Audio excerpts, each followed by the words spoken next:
We start with the martial arts master, Akane. He's battling in the underground circuit to cover his childhood friend's medical bills. But the task is daunting. His adversary is an actual bear, demonstrating yet again how love can push you into the most unexpected predicaments. In a burst of passion, he yells his friend's name and scales the cage to emphasize his point. He believes that sheer determination might help him prevail. Unfortunately, that's not the case. The bear overpowers him, plunging him into a hallucinatory state where he revisits a moment he made a promise to his friend, who, it turns out, has placed him firmly in the friend zone, leaving him unable to confess his love.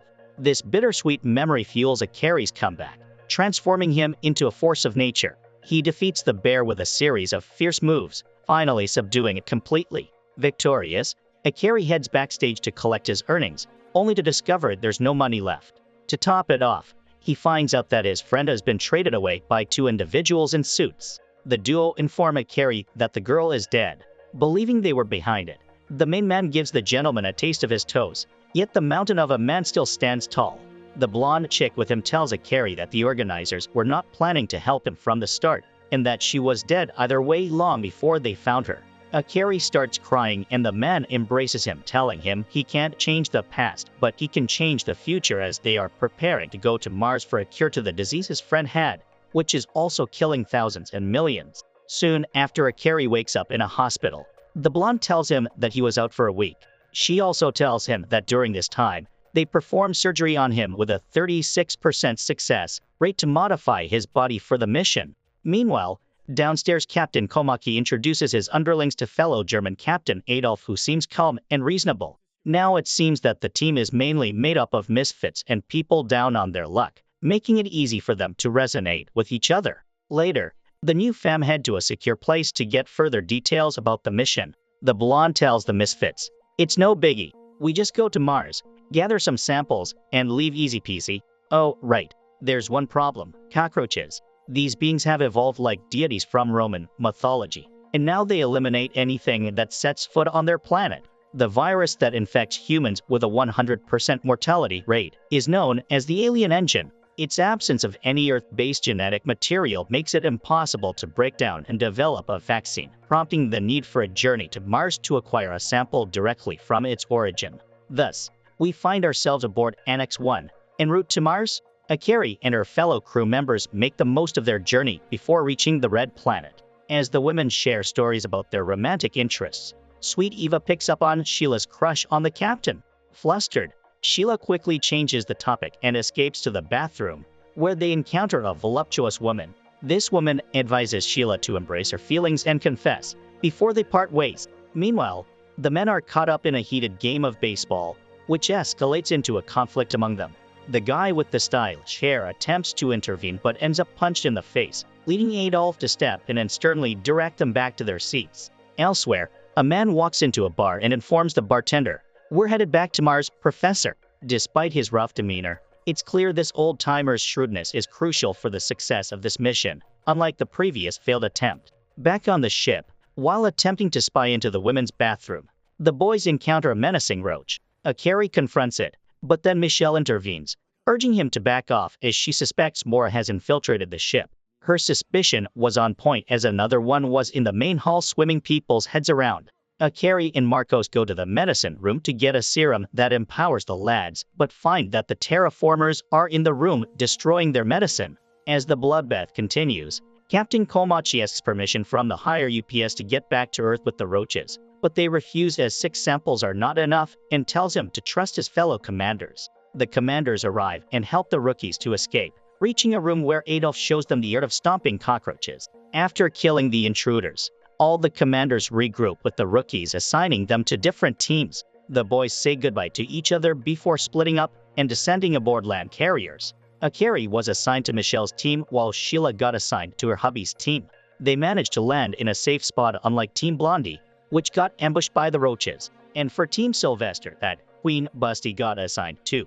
They landed peacefully, but later came face to face with the terraformer while enjoying the majestic sight of the pyramids. Yes, you heard it right. Some cockroaches were smart enough to build pyramids. Back on the battlefield, the horse-faced roach surprises Team Sylvester with its super speed, taking the head of Waifu number 2. Anyways, Waifu number 3 is now in danger. A cockroach is trying to get into the vehicle to destroy the serum.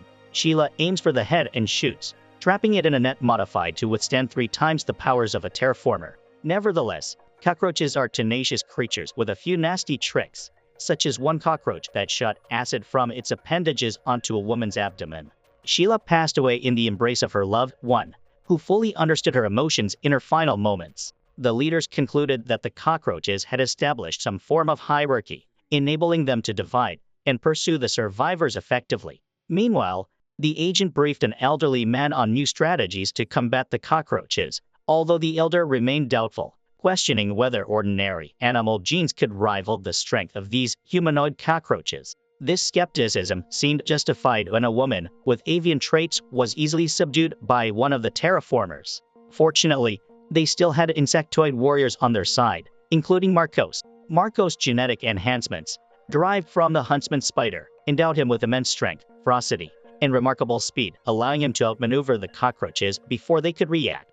However, the haunting memories of his late sister figure continued to plague him. Marcos reminisced about his childhood in Mexico. Briefly, they joined this perilous program out of sheer necessity, with no other options available. Back on the battlefield, Marcos unleashed his pent-up fury against the terraformers, his eyes brimming with tears for his deceased friend. However, despite being fueled by an infinite supply of rage like every other living organism, he has to rest, while restoring his stamina and strength. A roach tries to jump him and ends up getting a taste of the captain's spike. Michelle, on the other side, was able to overpower a cockroach with brute strength due to her genes being one of an ant, which she inherited from her father after he undertook the enhancement surgery. The ant species her powers belong to as a species that suicide via exploding, hence why the terraformers explode when they come in contact with her. Akane, in the meantime, is kicking ass's powers come from a moth species called Eumeta japonica. Through a flashback, we learn he met a patient with the A virus. The kid made such a good impression on him. He promised to find a cure up there and come back alive to save the little fella. And thus here we are fighting and taking down the roaches with ease, but keeping them among the living so they can take them back and study their bodies for the cure. After the battle ended, Michelle and Akane headed to a nearby lake to wash up and enjoy the scene, if you know what I mean. Sadly, on this hellish planet, cockroaches will always find you. And this time, it seems that the roach is special, as he has this Muay Thai wrap thing around his arm and is swift as hell, snatching Michelle down the lag. Alex notices the thing that jumped onto number 2 Division's escape vessel was a strange terraformer with strangely developed legs. When he tried to juice up, the thing jumped, kicked him away, and took control of the escape vessel, shocking everyone on board when it flew away. Fortunately, the boys are quickly on the case. As they close in, Akane instructs the group to give it their all since the creature's appearance suggests a brutal fight ahead. Meanwhile, underwater, Michelle identifies the limbs entangling her as belonging to a beetle-like insect capable of swimming. This leads her to deduce that the terraformers have manipulated the corpses. Both the airborne roach and Michelle manage to escape, but Alex swiftly rescues the team. The situation remains perilous as the beetle roach grabs Michelle for a second encounter. Left with no choice, she locks her legs around the creature, and they sink together for 2 minutes, enough time for the water pressure and her leg lock to damage the insect's legs. On another front, Akane forcefully repels a bulky roach with a series of head kicks. The real game changer occurs when he cleverly secures Michelle with a thread tied to her clothing before she submerges. Upon regaining consciousness, Michelle discovers the roach is still alive, so she gruesomely extracts its innards through its arm. The hefty roach collapses in front of her, followed by Akane, who then instructs Michelle to step back. Defiantly, she responds, "No, forget that," and decisively stomps on the roach, securing the sample. Post-battle, Michelle assesses the ship to determine its functionality. Despite significant damage, it remains operable on land, but not in the air. She then instructs the boys to change the tires while she changes her clothing, despite Alex and Akane's attempts to sneak a glance. Concurrently, the 3rd Division combats a terraformer at the enigmatic pyramids, responsible for Elena's death. Using his crab abilities, the veteran redhead regrows an arm and drives the roach towards his unsuspecting allies. Although it seems the roaches are also claiming lives, it's revealed to be merely a hallucination induced by Ivan's powers. Amidst the chaos, Captain Asimov subdues the main roach with a chokehold, reminiscing about his military days and his ill daughter. In the end, Division 3 manages to capture 2 cockroaches that head for the pyramids. Meanwhile, Adolf updates Michelle about their status. He tells them to hurry back to the mothership before the Chinese or the Russian team, aka Team Asimov. Now, before we continue with the action, how about a trip in memory lane to a time when the government jerks experimented on kids? One of those kids was everybody's favorite German Adolf, who from the looks of it, wasn't enjoying it not one bit. Back at present, the number 5 division heads toward the main ship in the rain. But then, they unexpectedly get rammed by the number 4 division's ship and are grounded. While getting ready to face the horde of terraformers outside, Adolf takes a hit of some questionable white powder that juices him up out of his mind. The dude was sliding between dim roaches, stabbing them one by one and finally electrocuting them all. Meanwhile, Isabel juiced up to take on a big muscly terraformer with her strong cricket legs, which enables her to move and jump very high. Yet, jumping isn't that impressive when facing an absolute unit that was able to evaporate her upper half in an instant. Adolf, remembering his slutty wife, takes his pent-up anger and aims in at all the terraformers in the form of electricity. Soon after, the terraformers' boss appears on top of a hill with another big beefy roach holding a flag. They seem to communicate between themselves, stopping the random attacks. Suddenly, the tables turn as the terraformers attack in a calculated fashion, and Adolf falls. On the other hand, Michelle feels something big going down, which it sure was, as when we get back to the battlefield, we see our boy sitting over mountains of cockroach bodies. The boss, with the lazy eye, orders his lackeys to continue the attacks. But this time the boys come in a clutch, saving their captain last second at the price of their own lives, as the terraformers are not only attacking in an organized manner, but also using weapons against the team. With no one able to fight, things seem too oblique, especially since the captain's heart stopped beating. But it wasn't enough to keep this German down, as his soul still burned with anger and rage. Adolf stood back up like a champ, took his coke shot, started reciting the story of Moses, and went to work, easily defeating all the bastards in front of him, before coming face to face with the lazy eye roach throwing his knives at him. The boss bodyguard stopped them with his flag and went down to finish the job. A lighting came down on the bastard after Adolf flicked him the bird. The fierce lighting ripped through the terraformers as if it was an act of God. After giving it everything he has, Adolf collapses. Eva comes to his side. However, the safety felt from this victory was short. Boss music started to play in the background as one ripped terraformer went up on the hill and started stomping on his leader's chest, and thus the terraformer's boss got brought back to consciousness and ordered his units to continue the assault on the helpless group. Exhausted and under siege, Adolf, protected by Eva, faces an onslaught from weaponized cockroaches. Summoning his dwindling strength, he conjures a lightning shield to defend them, yet the roaches adapt quickly, discarding their firearms for stones. Clinging tightly to his third beloved, Eva, Adolf sacrifices his safety for hers. When the leader of the roaches arrives to claim Adolf's remains, Eva courageously stands in defense of her fallen captain. Yet, what chance does she have against these genetically enhanced creatures? Seemingly none. Just as a roach is about to seize Adolf, an alarm disrupts the scene, scattering the attackers. Unknown to Adolf, his experimenters had implanted a bomb inside him, not for defense, but as a fail-safe to prevent rival factions from harvesting his augmented technology upon his death. Together, the group shares a moment of unity and smiles. Despite Adolf's unfulfilled dreams of family happiness, he finds solace in the loyalty of his team until the very end. Meanwhile, back on Mars, Kamachi's team engages in fierce combat against hybrid roaches. Marcos narrowly escapes decapitation, saved by his quick reflexes and sturdy staff. As the battle intensifies, the squad disperses due to the chaos caused by the terraformers. Deep within a cavernous pit, Kiji, a former world light heavyweight boxing champion turned delivery driver due to his deteriorating eyesight, confronts a formidable roach. Despite his athletic achievements, Kiji's heart remains heavy with sorrow for his ailing mother. After her death and overwhelmed by debt, he initially rejects Michael's recruitment offer but eventually agrees under the condition that he can choose his partner.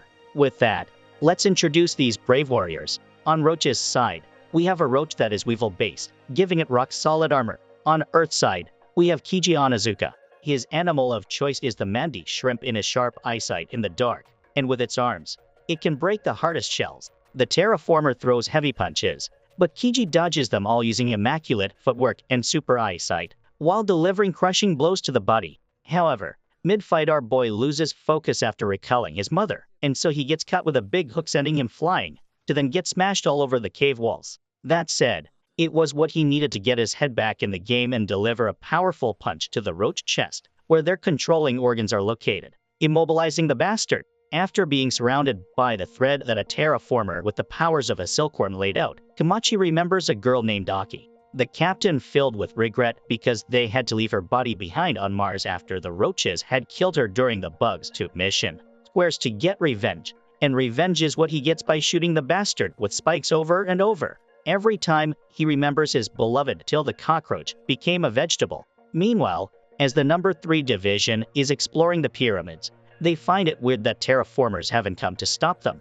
As they go deeper, they find a craft that was sent into space before the first Bug mission. Asimov explains that it was the first unmanned vessel launched 100 years ago, concluding that aside from the weapons and chemicals the Roaches stole from Bug's mission, they also have a very powerful weapon.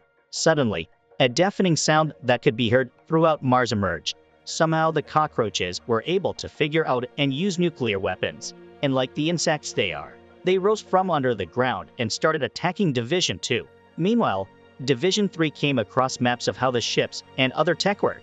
Asimov and Komachi concluded that someone from the Annex Project, heck of this mission, has betrayed the team. As Marcos prepares to bid the world farewell, a life-saving projectile descends from the sky. It's Alex, his ally, targeting the enemy from a distance. He then tosses Marcos a ball filled with a special gum, enabling him to transform and effectively decimate the opposition. As Division 2 arrives, they successfully detonate the last missile midair before confronting the Roaches head-on. Alkari engages a mole cricket roach, known for its abilities to leap, fly, swim, dig, and exhibit formidable strength. Meanwhile, Michelle battles a rainbow stag beetle roach, armored with a tough exoskeleton and capable of camouflage. Alex assists her by passing a ball intended for Jared to use. In a poignant reunion, Alex learns of Sheila's tragic death. Marcos apologizes for failing to protect her, prompting Alex to punch him not out of anger, but to instill clarity and urgency. Alex reminds him, "We have no time to cry. Remember, we came to find a better life." With all crucial members assembled, the battle intensifies. Jared employs his killer whale Echo to pinpoint an elusive roach, which Michelle attempts to kick. However, the roach proves too resilient, seizing her in a bear hug. Fortunately, she wields a hidden weapon, Venom Breath personal space form. Simultaneously, Alkari struggles with his composure, nearly succumbing to rage while fighting the mole roach. It's only the timely intervention of their captain that prevents him from going completely berserk. Michelle tried to follow the dirt digger underground, but the main man stops her since he already sealed the deal with an unbreakable net that gets tightened every time the sucker moves. On Earth, the agent is still talking to the bartender professor, telling him we won't let the backstabbers steal Alkari, Michelle, or his research before both heads out. Later, we see the Prime Minister of Japan, Ichiro Hirama, on his way to meet the presidents of the Allied nations to discuss the situation, and the action continues on Mars, with the two main characters surrounded by hordes of mutated cockroaches. Although it seems hopeless, Alkari fights on in the hopes to have a bath with his comrade and Commander Michelle, an admirable goal if I say so myself. That said, Alkari is not only fighting for the bath, but also for a kid back home with whom he promised to get the cure for his illness. However, things are easier said than done as Alkari is getting clapped by flying roaches, arguably the worst kind of cockroaches. On the ship, the rest of the team is protecting their power-up juice from the roaches, so after Alex helps his boy out, he comes down to help the girls. Komachi asks Michelle where is Alkari. She tells him he got caught, and that she is on the way to retrieve him. Alkari, recalling all his past promises, powers up like a Super Saiyan and starts fighting back with the team looking at him in awe as he kicks the beefy roach's head off. Soon after, he collapses on Michelle and holds her bosom for moral support. Later, the captains assess the situation, stating their loss being 11 with 1 injured. Furthermore, Komachi adds that their ship engine needs fixing and that they no longer can use the flying systems, meaning they will have to travel to the rendezvous point on land, which will take them about a week. Back on Earth, the politicians have a meeting to send help for the lads on Mars. After the big battle, Michelle and Komachi stand for lookout, as they are suspicious that the terraformers haven't attacked in 6 days. On Earth, the leaders are discussing the possibility of having a traitor among them. China's leader puts his balls on the table and tells them we will be taking the wheels now and will be responsible for rescuing the survivors, revealing that they sent a ship to Mars armed with more tactical weapons. The other leaders quickly realize he is sabotaging the mission. With the largest arsenal at their disposal, They cannot be openly accused of jeopardizing the Annex mission without risking nuclear conflict. Meanwhile, on Mars, war looms as Michelle informs Komachi. We were able to meet you thanks to an OS message, checking Komachi, who denies sending any such message. Team 3, exploring the pyramids, discovers another technological blueprint for ships, concluding that Team 4 has double-crossed them. Meanwhile, Team 4 is at the Annex ship strategically placing landmines to simplify their task should the specimens prove overwhelming. By specimens, we refer to Michelle and O'Care. Teams 1 and 2 attempt to update Earth's leaders, but their communications are disrupted by the Chinese, who assure them of their peaceful intentions, desiring only the capture of the blondie and the hottie. The heroes prepare to confront the situation to avoid casualties, but Komachi, distrusting the imposters, halts their departure. The conflict escalates as Alex launches a ball that destroys the shield system, enabling the bird lady to fly over the ship and deploy the main captain, who fiercely engages the adversaries. After defeating the henchmen, Captain Komaki confronts their leader, Liu, who despite his deceptive appearance, is agile but no match for Komachi's lethal skills, leading to Liu's dramatic demise. Meanwhile, at the pyramids, it's revealed that Division 3 has formed an alliance with Division 4, pledging their support. That said, it seems they don't need help as Liu is a crafty bastard. He restrained the captain and ordered his men to shoot his legs while he injected him with a cocktail of venom courtesy of Blue Ring Octopus. Liu tries to use Komachi as a hostage, but fails as they notice the two ships leaving, so they kill the captain. Or did they? Turns out it was a hallucination via Hiven's bombs, allowing them to sneak in and take the captain to a safe point using underground tunnels. With the first part being successful, the operation to take over the Annex started. Squad 3 sends their ship headfirst at Division 4 defenses to destroy them from within. Then, from the dust, Asimov and a selected few of his men entered the battlefield under a new alliance with the Japanese and American forces. Asimov tells Liu he didn't want to cut their ties or change due to their nation's mutual interest in studying Akari and Michelle's bodies. However, their main priority is to find a cure for the A virus, something the Chinese consider an afterthought. On Earth, the Chinese leader is still running his mouth, till the Prime Minister stops his ambitions when he gets a phone call from the agent, telling him they secure the professor, aka the man responsible for creating Akari. Likewise, the captains on Mars clash in an intense battle that looks like something out of JoJo. Asimov pushes the old-timer back and takes control of the fight. Liu tries to pull some dirty tricks spitting in the guy's face, yet it's ineffective against the crab tank man. Asimov goes for a takedown, but the old-timer shifts his body weight and drops down to counter with a secret move, sending the redhead flying across the screen. However, the hothead is far from giving up as he charges at Liu, mocking his technique and punching him. Liu wraps his tentacles around his arms, but Asimov dispatches his arms and pins the guy down to the ground to break his spine. Alexander arrived with a missile, threatening to destroy the satellite tower unless communication with Earth was restored to expose a plot that could jeopardize a Chinese mission. Squad 4 agreed to a ceasefire and handed over control of the Annex to Squad 3 to facilitate vaccine production. However, the truce seemed too perfect when an invisible Chinese operative attempted to assassinate Alexander, only to be thwarted by a teammate who accidentally destroyed a vehicle, saving him. Suddenly, amidst the chaos, a green laser sliced through the air, severing the operative's arm as the sky darkened with ominous noises and mocking laughter from the cockroaches, amused by the humans in fighting. The new leader of the Terra Formars, a dragonfly-like roach brimming with swagger, speed, and power, swiftly eliminated a bothersome adversary I had hoped would fall. He then soared over the battleground, scavenging parts and bodies to enhance their leaders. Shortly after, a group of youthful assassins joined the fray, exhibiting remarkable speed and coordination to isolate and target individuals for their combat training. Fortunately, reinforcements arrived just in time, led by a woman known as the Bird Lady, who managed to distract the terraformer leader, inadvertently leading to the demise of one of the young fighters. Losing interest in the Bird Lady, the flying roaches converged on the annexed ship, a move that proved disastrous as they began to fall one by one. The Chinese had a secret weapon, Hong, a little girl with the powers of a deadly bacterium, making her a biological weapon capable of annihilating every terraformer and unprotected human nearby. As Asimov's team retreated, Alexander, dazed, walked towards the enemy. When Liu's squad boarded the ship, they triggered a trap set by Alexander, knocking one of their own unconscious. Injured and reflective, Alexander recalled the relentless beatings from Asimov, all endured for the chance to marry his daughter. Needless to say, his perseverance worked, and for the first time he found himself a family.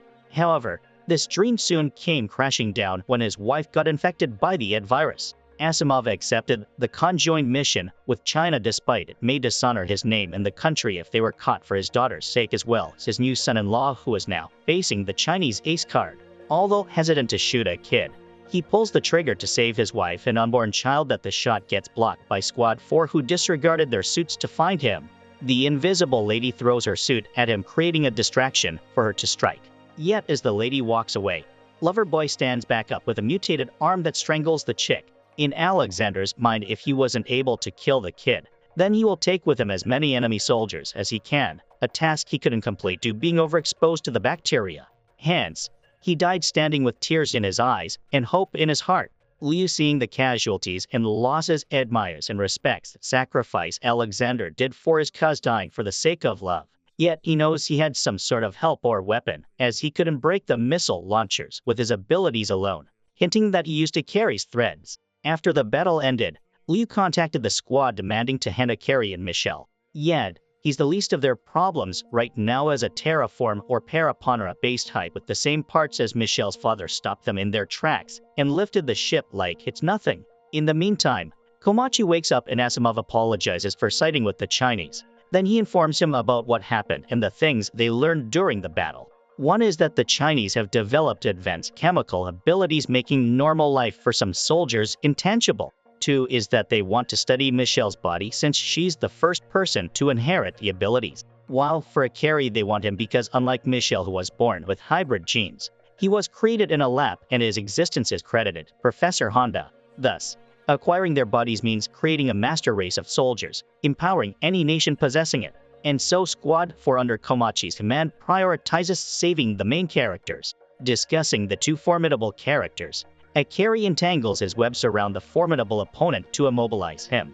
However, the webs aren't robust enough to restrain him, prompting Michelle to enter the fray, stabilize the situation, throw some taunts, and tighten the grip to allow her a moment to vent. Despite their efforts, ants rank as the most resilient insects. Thus, as Michelle approaches for the final blow, the roach cleverly deflects her attack with a swift move reminiscent of Itachi, sending Michelle flying across continents. Akane struggles to keep the adversary contained, but the intervention of another roach aids their escape.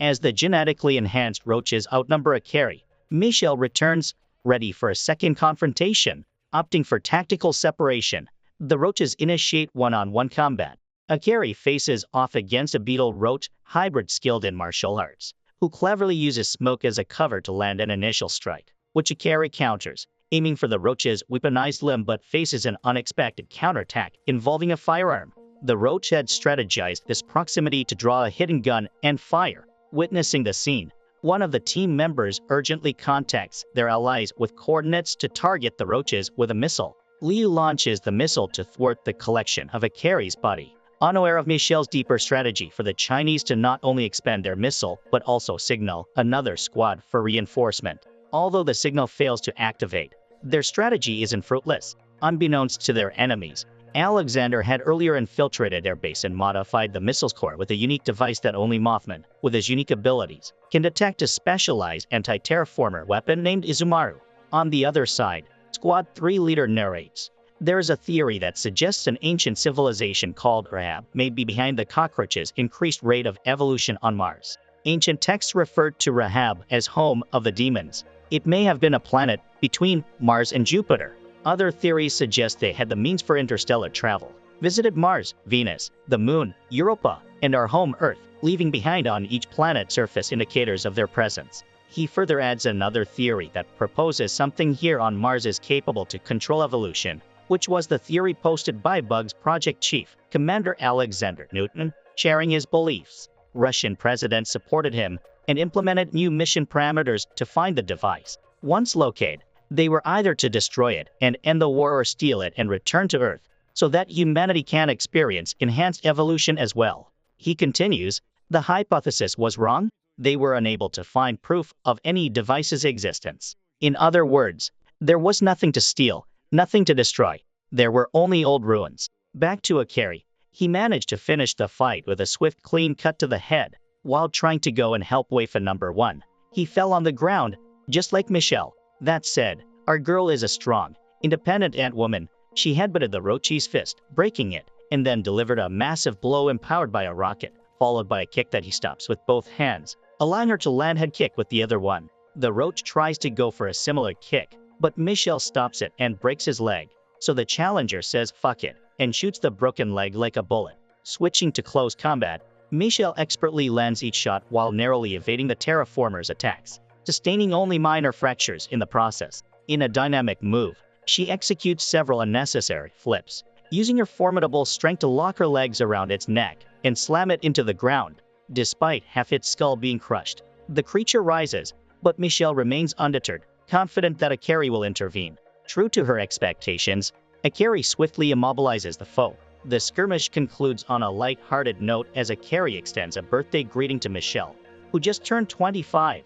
However, their brief moment of celebration is cut short as Liu discovers their whereabouts. After detaining them, he demands the location of their teammates. Defiant, Michelle and akane refuse to cooperate, leading Liu to brutally target akane's and Michelle's already injured leg, displaying chilling indifference as he views them as mere half-human pests. He proceeds to capture Alex and another team member. Below ground, the remainder of the team, guided by the unique abilities of a hedgehog girl and the electromagnetic skills of a killer whale boy, makes their way towards the annex. Meanwhile, on the mainland, the terraformers ambush the vehicle controlled by an arrogant member of the team. Outnumbered and desperate, he abandons the vehicle, engaging the enemy with his sword in a fierce battle. Realizing the overwhelming odds, he uses the ship's contents as a decoy. In a crucial moment, Alex rescues his teammate from a perilous fall, unable to transform as his serum remains aboard the ship, with the terraformers closing on them. The girl holds Alex, telling him, "Don't worry, Big Sis will take care of you." She transforms into her skunk form and stops the rushing hordes with the smell. However, they got stopped inches away from the motor vehicle by a sniper shot. The douche also gets shot in the arm, but to the main character's surprise, he doesn't show any sign of pain or humanity as the two lovebirds gonna get bombed. Luckily, the rank 1 officer, Joseph, finally arrives at the perfect time and saves them. He hands the girl a serum for Alex, as it might help him heal before he starts flexing his muscles in combat, cutting through enemy lines like butter without transforming. You see, this Dax machine was featured on TV under the nickname Speedy Joe, a popular 17-year-old high school senior who earned a gold medal in the decathlon. Afterward, he attended an Air Force Command Academy, graduating with record high grades. With his master's degree in biology and aerospace engineering in hand, he became an Air Force officer. In other words, what you see here is the peak of the human condition, and the lad sure knows that from the way he poses under the moon after finishing the Roaches. Now facing the douche, Joe crosses swords with him while terraformers jump on them from every angle. But brute strength is in the way, and Joe realizes it, so he disbanded his sword and took a knee while the sniper cockroach shot the douche to grab a serum and heal. The ball deduces that he has to kick Michelle out to distract the other, but he doesn't take into consideration the speeding metal ball crashing against his knee.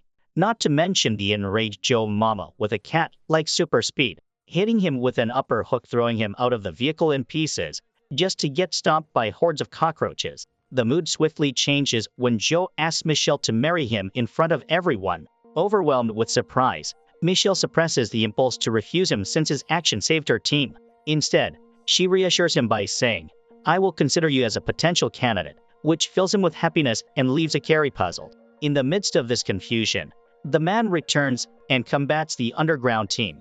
Although Marcos eliminates him, he quickly faces another adversary. Urging his team to flee, Marcos stays behind to confront the threat. Tragically, a dragonfly Terra captures the gentle hedgehog and casts her among a swarm of cockroaches. The others reach the safety of the annex. Inside, Kija engages the wasp roach. He punches the wall to restrict the roach's movements, unleashing a flurry of punches. Despite missing due to the dragonfly's agility and sharp vision, he finally connects a punch to its jaw, sacrificing his arm for a decisive blow. Outside, Marcos battles 3 adversaries who boast about their reinforcements, including a bacteria-type fighter. Marcos casually converses with them, learning about their unique abilities, like Bao, who claims, "I'm a sea squirt type and can reproduce asexually." As Bao indulges in the conversation, Marcos abruptly ends it by breaking his neck, driven by his resolve to survive and develop a cure for the virus. He swiftly overcomes the remaining 2.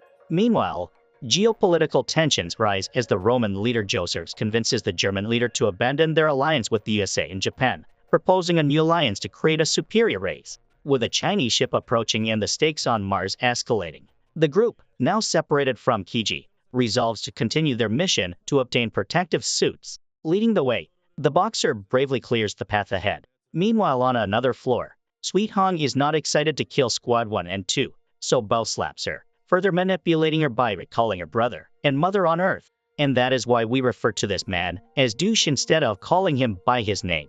While the squad runs toward the storage room, Kiji runs by the Dragonfly, who extended broadcast a message for Terra Formars that infiltrated the ship targeting the little girl. The squad sprints to the storage room, only to be shocked that the Roaches slipped in, took some suits, destroyed the other suits, and killed the clone stored there. Later, the cockroaches run their way downstairs to the girl's location. Welding staff like masters, they fought well, yet as the saying goes, don't bring a stick to a gunfight. One cockroach, however, backstabbed him with its tongue, injecting the asexual man with paralyzing venom, due to the roach base being one of the snail. When the roach attempts to inject him with another killer dose, Hong leaps and cut its tongue, saving the douche. Instead of saying thanks, he tells her to go inside, get naked, and start killing. But Hong still can't do it as she is pure at heart. Luckily, a nice guy arrives to save her from the first roach by destroying the ground, while the second roach gets stopped by the invisible lady who seems sweet, but not sweet enough to appreciate Kiji's gesture of throwing her protective suit.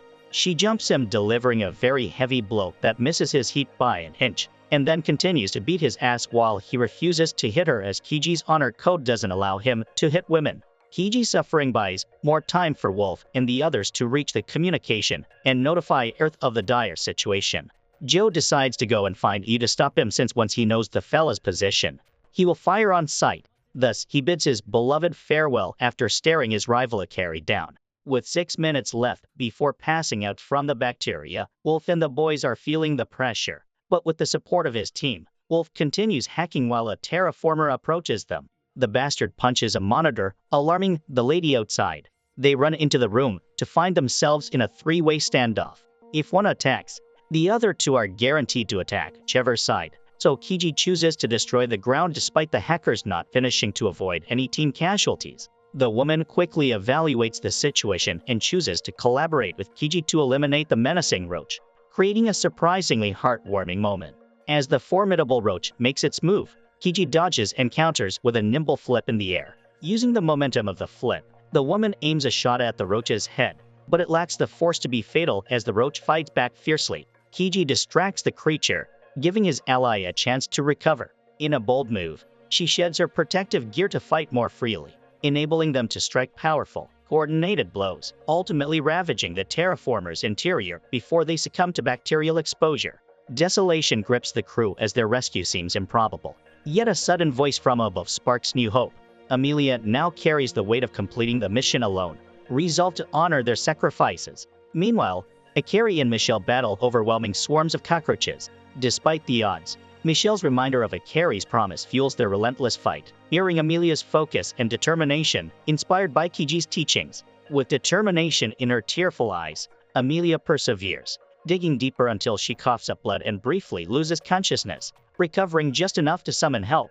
That said, all she could say was "help us." Sadly, this message wasn't enough to take action against China, but it was enough to detect two other ships aside from the Chinese ship approaching Mars. Komachi and the rest saved the team by taking them out of the cockroach-infested ship and giving them a bacteria antidote created by Hong. Turns out, when Emmy hacked the system, Michelle was able to establish a connection from their vehicle and tell the leaders about China's treachery. Therefore, China's leader phones Liu and tells him, "You are on your own." Liu responds, "I don't need you," which wasn't wrong, since what he needs now is God, as there is a very angry blonde man with a glorious sword in hand and magnificent physics standing over him.